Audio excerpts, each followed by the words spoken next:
il faut peut-être rappeler, pour revenir sur le compte rendu qui a été fait par les médias de cette rencontre du Conseil national des chefs traditionnels du Cameroun avec le ministre de l'administration territoriale.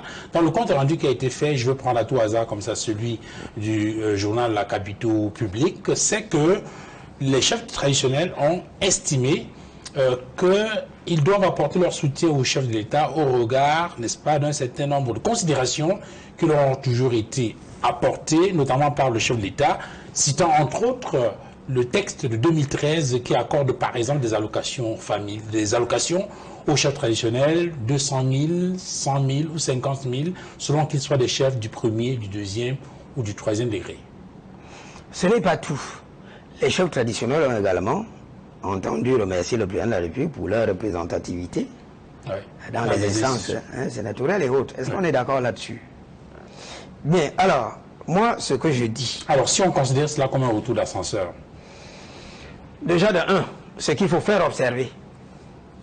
Ce qu'il faut faire... Moi, la chefferie traditionnelle, peut-être il faut un peu rentrer dans l'histoire pour comprendre la situation présente.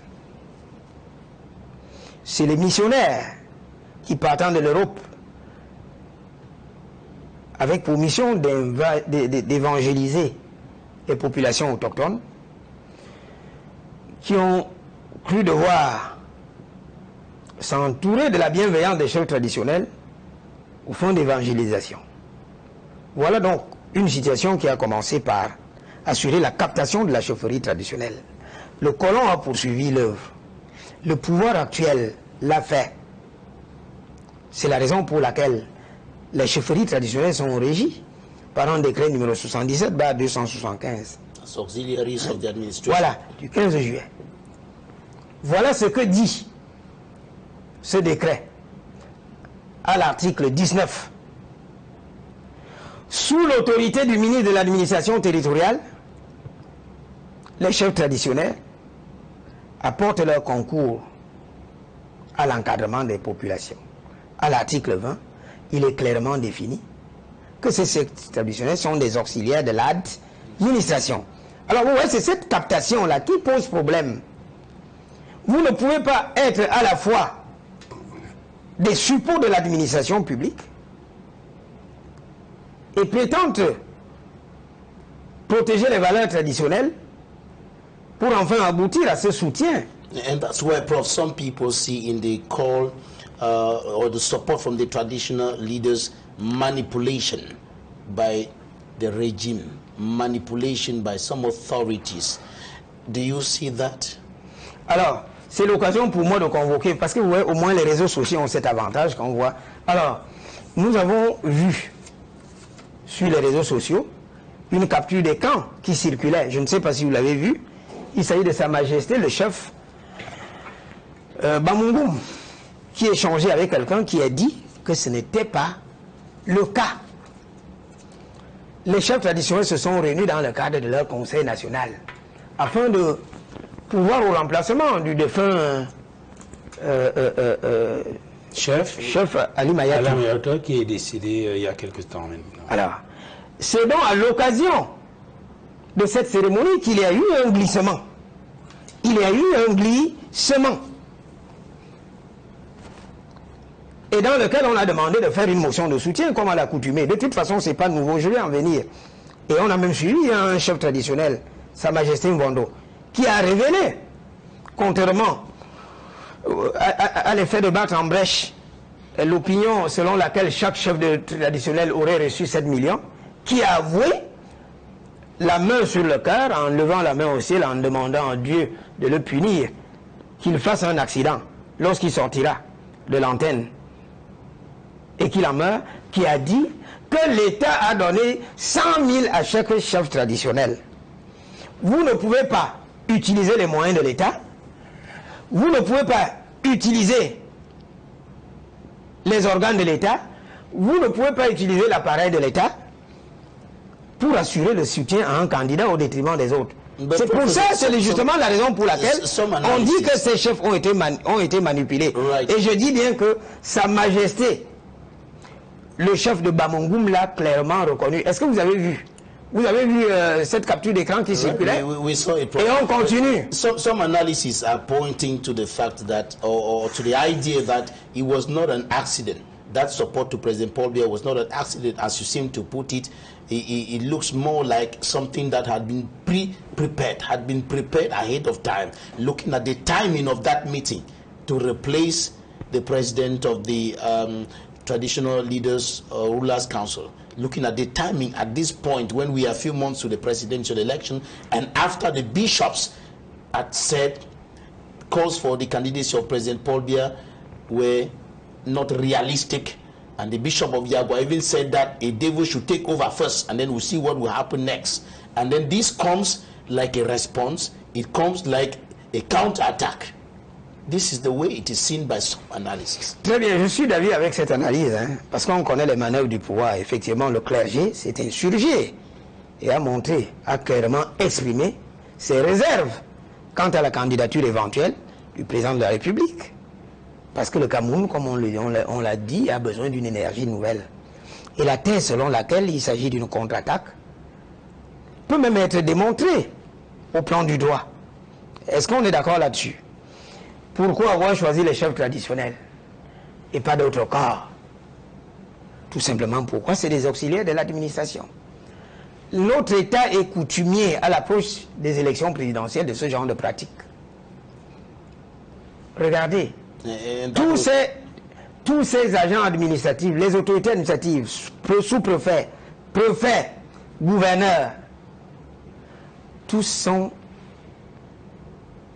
des supports du parti au pouvoir, tous sont membres du RDPC et toutes leurs actions concourent à œuvrer à ce que la candidature du président de la République soit portée en haut. Alors justement, au sujet de cette question de la candidature du président de la République, vous avez écouté des thèses selon lesquelles le RDPC n'est pas en mesure aujourd'hui, à l'état actuel de la situation, investir le candidat Paul Biya à l'élection présidentielle, les instances dirigeantes du parti, de leur point de vue, n'étant plus fonctionnelles. Très bien. Alors, est-ce que c'est un débat pertinent ou il s'agit d'un perdant? Il s'agit d'un perdant. Vraiment, pour moi, la question ne devrait même pas être évoquée. Parce qu'il y a plus important. Déjà, de un, vous allez me demander, vous voulez m'amener à donner des armes au RDPC alors que je ne suis pas membre du RDPC. Je n'entends jamais l'être. Pourquoi est-ce que le débat n'est pas pertinent? L'avocat Boumountimban, mon frère du Djailobo, l'a excellemment démontré. Oui. Est-ce qu'on est d'accord là-dessus? En combinaison de l'article 118, alinéa 1 du Code électoral, un cas excipé, mon brillant collègue Moïse Timtien de l'Université de Ngaoundéré. Est-ce qu'on est d'accord là-dessus? Tout concourt à démontrer que vraiment, dans le RDP, c'est sur du vaudou. Pourquoi est-ce que je dis c'est du vaudou? L'article 19 de leur statut. Le président de la République a cessé d'être président du parti parce qu'il n'y a jamais eu de congrès. Et comme dans leur statut, le président du parti est le candidat naturel, n'étant plus président du parti en raison de la propre violation de leur texte, voilà pourquoi je dis vraiment ce débat n'est pas pertinent. Et pourquoi ce n'est pas pertinent? Je vais aller. Vous savez, ça ne me surprend pas que le président de la République ne respecte pas les textes de son propre parti. L'article 5. Article 27 sub 3 of the internal rules and regulations of the party was recently highlighted by the National Communications Secretary, Minister Jacques Famendongo, to say that President Paul Biya has the right to stand for re-election. C'est très bien. En regard de ce qui se passe dans leur parti, vraiment, vous êtes d'accord avec moi que le RDPC met d'abord de l'ordre dans son parti. Voilà des gens qui donnent des leçons aux autres, alors qu'ils sont incapables même d'observer les règles de leur propre statut. Vous savez pourquoi ça ne me surprend pas? Voilà ce que dit la Constitution à l'article 50. Les décisions prises par le Conseil constitutionnel s'imposent à toutes les autorités publiques. À la linéa 1, à la linéa 2, une une loi déclarée non conforme à la Constitution ne peut être ni promulguée ni mise en application. Vous savez ce qui s'est passé en l'an 2002 avec le nouveau règlement de l'Assemblée nationale? La question de la validité des mandats s'est posée. Pendant que la Constitution habilite le Conseil constitutionnel à proclamer les résultats des élections législatives, c'est-à-dire que c'est la décision du Conseil constitutionnel qui confère la qualité de député. Dans la loi portant règlement intérieur de l'Assemblée nationale, on a institué la procédure de validation des mandats. C'est la raison pour laquelle vous avez coutume de suivre le secrétaire général de l'Assemblée nationale qui convoque les élus et procède à certaines vérifications. Il y en a même qui sont mis hors jeu. Vous ne pouvez pas faire que le Conseil constitutionnel a tranché